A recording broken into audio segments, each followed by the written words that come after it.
Ako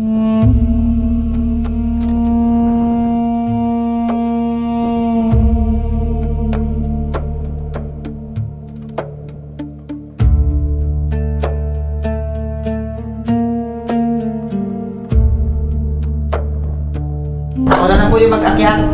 Ako na lang baka delikado eh.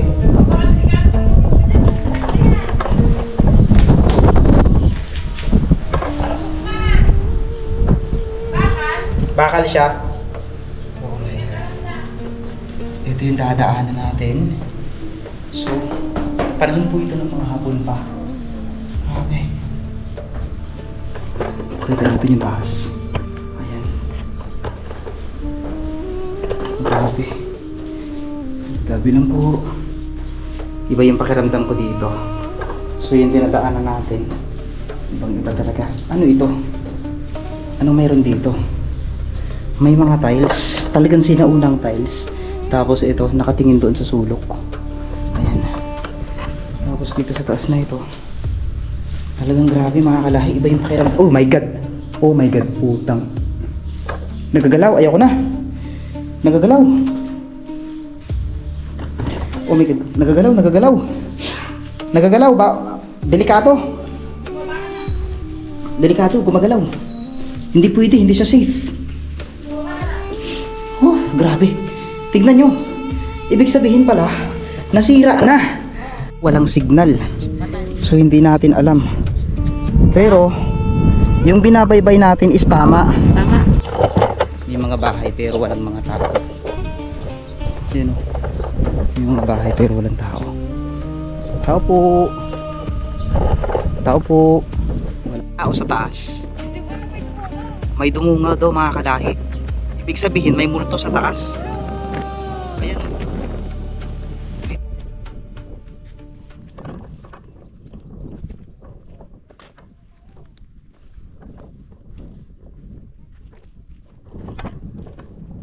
Ayan, so good morning mga kalahi. Panibagong araw, panibagong vlog, panibagong adventure na naman ang i-explore natin sa episode na ito. So nandito tayo ngayon sa isang isla na kung tawagin ay mapaghimalang isla. So hindi muna natin siya papangalanan ngayon dahil medyo confidential pa para sa akin. So papasok pa lang tayo sa loob ng isla na ito ay kapansin-pansin ang mga abandonadong bahay na tila na pag-iwanan na ng panahon. Pero isa sa napansin natin dito ay meron silang linya ng kuryente pero ito ay wala ng sindi. So kung pansinin nyo itong bahay na ito, talagang napakaganda at kung makikita nyo yung design nya, parang bumalik ka sa sinaunang panahon. Syempre ipapakilala ko nga pala sa inyo ang aking mga kasama. At bago natin sisimulan to, para makilala nyo rin kung sino-sino talaga sila. Ayan. Syempre ang aking pamangkin na si Joy at ang kanyang bebe. Yan. So stay strong sa inyo. At syempre ang asawa ng aking kuya. Ayan. So dahil mainit ngayon ay pinili nating maglakad dito sa area na ito sapagkat lahat kami ay first time na nakarating dito sa isla na ito. Wala kaming idea kung anong mayroon dito, basta ang point natin dito ngayon ay mapuntahan at ma-explore yung tinatawag na lighthouse dito, na kung saan dito daw di umano nagpakita ang mahiwagang birhen. So bago natin mararating ito ay ito kaagad yung bubungad sa atin. Ayan, Jubilee Road, Missionaries in Lubang, 1922. Grabe, so sobrang tagal na ng lugar na ito. Aakalain mo, no? So kapansin-pansin talagang kakaiba yung mga design, lalo ng mga kalsada dito. At kung makikita nyo dito sa area na ito, bubungad pa lang tayo. So bubungad pa lang tayo dito ay eto na kaagad yung bubungad sa atin, itong isang birhen. So patunay lang na ang lugar na ito ay talagang may kwento. Ayan. So kung makikita nyo, grabe. Ayan, ano ito? Yan, inalayan nila ng mga halaman, ng mga palamuti. At pwede ka rin namang magtirik ng kandila dito. Ayan. So patuloy tayo. Talagang grabe, sobrang init. Pag pumunta ka pala dito ay magbabayad ka ng almost 1,500 para sa Arkila. Papunta lang yon.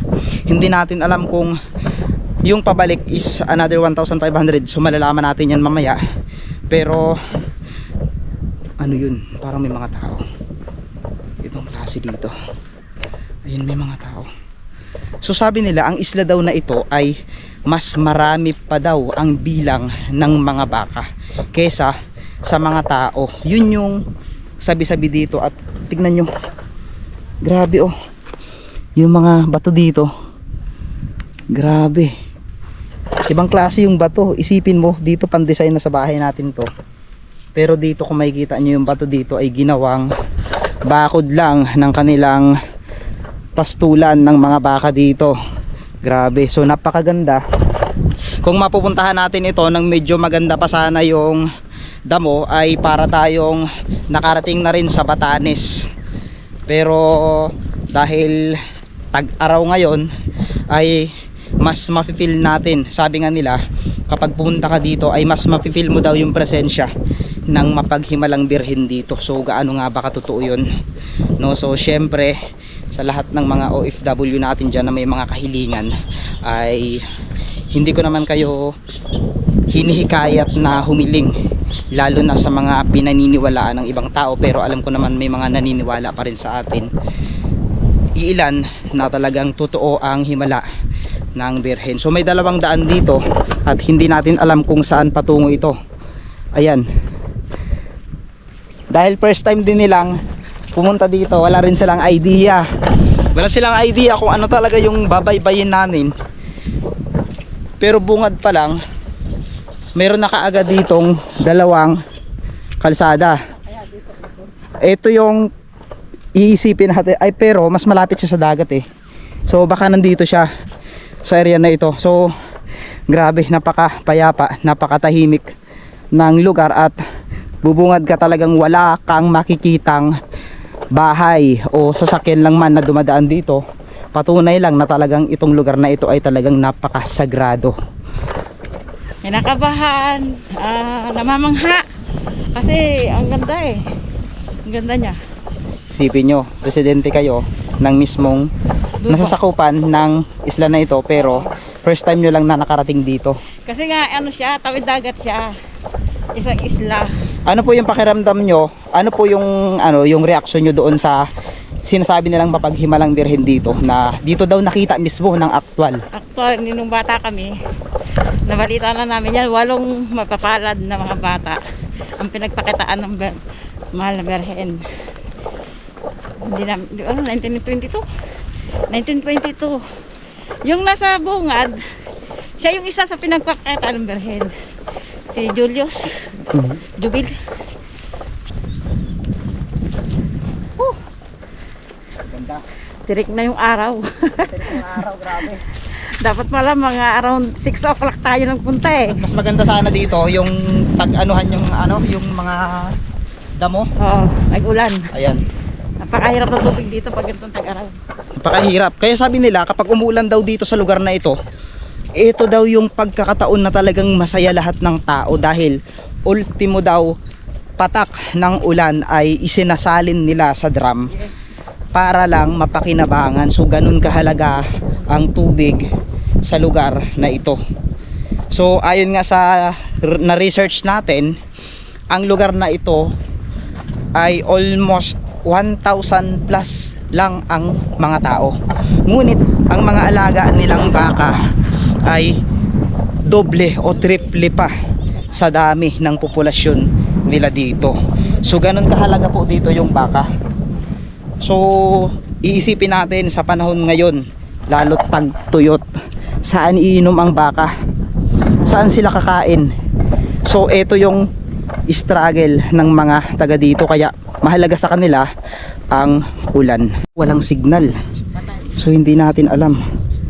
Pero yung binabaybay natin is tama. Tama. Ito yung lighthouse. So isa sa mga problema natin ngayon ay ang signal. Grabe. So ito yung nilalakad natin So doon tayo bumaba sa gilid na yan, may posibilidad pala na ang lalakarin natin is dubli pa. So doon pa sa area na yun, yung mismong lighthouse. Grabe, so pero magpapatuloy pa rin tayo. So sa unang pagkakataon, meron na tayong nakitang bahay. Pero walang tao. Sabi nila keep right. Dito yung way na to, anong meron? Always keep right. Ah, siguro ito sa area na to. May dadaanan tayo pag ganito. So ayan, may mga bahay na tayong nadaanan pero walang indikasyon na may tao. At meron na tayong mga banderitas. May mga banderitas na tayong natatanaw, nakikita dito sa patunay lang na ito na yung simbolo ng kanilang kapistahan dito. Oh my God, may mga bahay pero walang mga tao. Yun o, may mga bahay pero walang tao. Tao po, tao po, walang mga tao.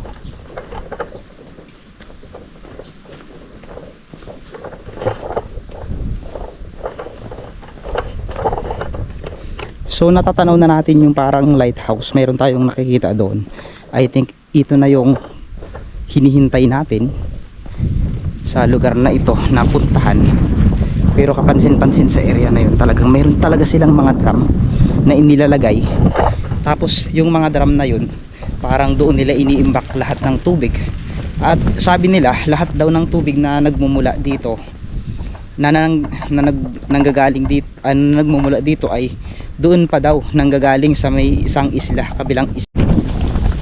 So yung dinadaanan natin ngayon mga kalahi ay bitak-bitak na lupa. So patunay lang na talagang ang lugar na ito ay tuyot na tuyot. At kapansin-pansin yung mga baka dito, payat na, wala nang makain. So pag pumunta ka pala dito, for awareness lang, no? So kapag pumunta ka dito sa lugar na ito, wait lang, ito na yata yung lighthouse. Ito na yun, this is it. Ito na yung hinihintay natin. Ito na yun. Sabi nila ang layo pa. Can you imagine? Can you imagine this way? No? So dito na tayo muna para sigurado. Ayan na lang yung lighthouse. So dyan kami nanggaling kanina sa kanto na yan. Tapos sisingilin kami ng 150 per person. Sabi nila malayo pa daw yun. Grabe. So para sa awareness lang sa mga turista na dadayo sa mga iba-ibang lugar, maging wais kayo sa mga bagay, lalong-lalo na tandaan nyo palagi, minsan okay lang na sabihin sa inyo, pero mas okay na duman dito. Dito tayo daan.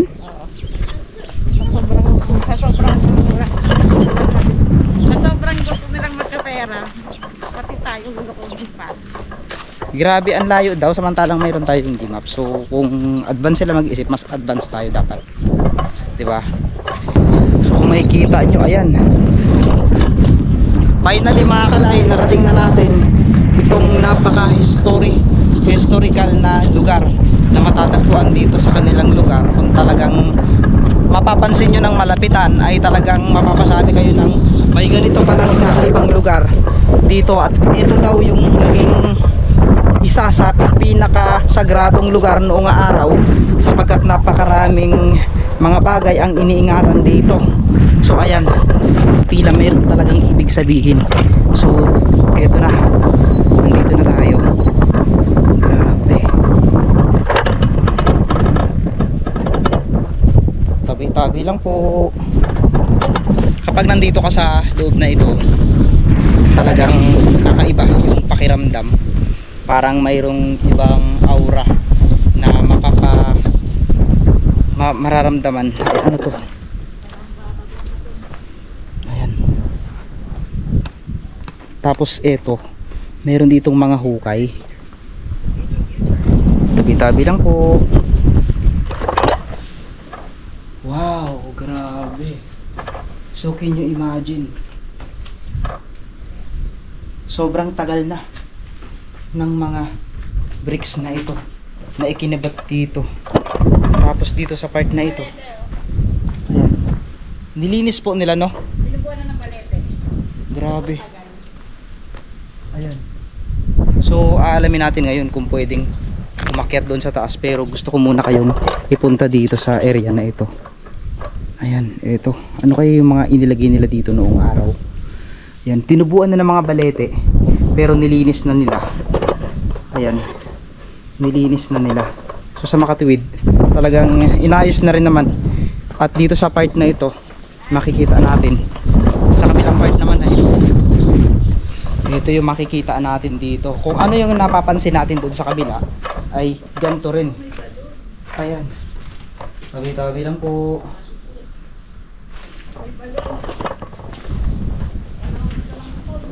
Tapos ito, mayroon ditong balon. Ayan o. Ayan. Tabi-tabi lang po. May kakaibang amoy tayong naman dito. Grabe. Ayan siya. Nakakapangilabot yung itsura niya, pero maganda. Ayan, nilinis po nila mga kalahi para maganda pa rin pag pinuntahan ng mga tao. Ayan, kung makikita niyo.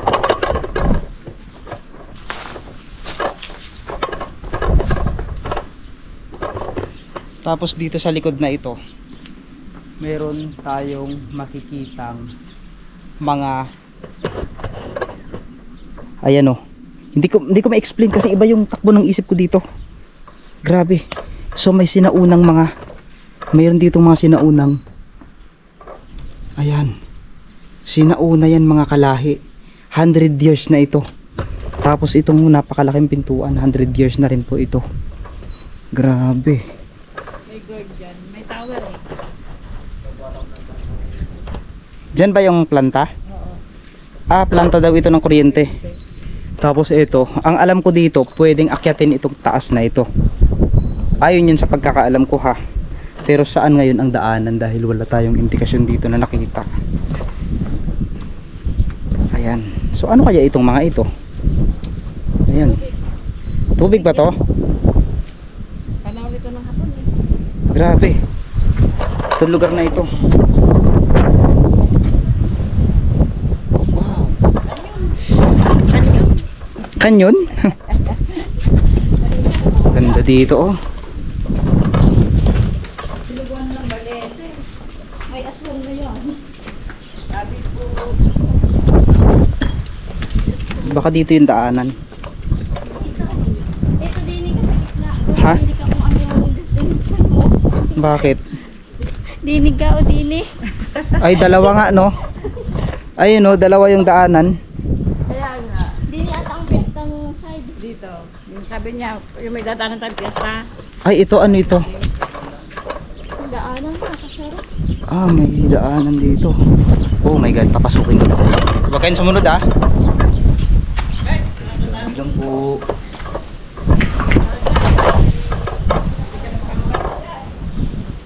So papasok tayo dito mga kalahi at talagang grabe. Iba yung pakiramdam. Parang mayroon dito. Mayroong ano, mayroong multo. Ayan. Ako na lang po yung mag-akyat. Ako na lang, baka delikado eh.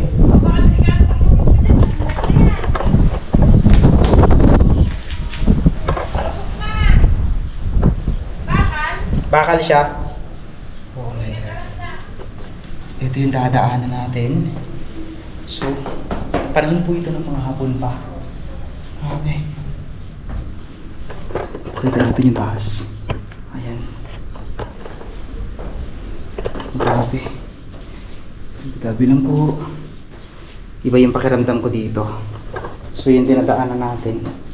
Ibang iba talaga. Ano ito? Anong meron dito? May mga tiles, talagang sinaunang tiles. Tapos ito, nakatingin doon sa sulok. Ayan. Tapos dito sa taas na ito. Talagang grabe mga kalahi. Iba yung pakiramdam. Oh my god. Oh my god, putang. Nagagalaw, ayoko na. Nagagalaw. Oh my god, nagagalaw, nagagalaw. Nagagalaw ba? Delikado. Delikado, gumagalaw. Hindi pwede, hindi siya safe. Oh, grabe. Tignan nyo. Ibig sabihin pala, nasira na. Kaya delikado. Oh, My God. Talagang ano, gumagalaw, gumagalaw. Gumagalaw, umuuga. Nahilo ako dun,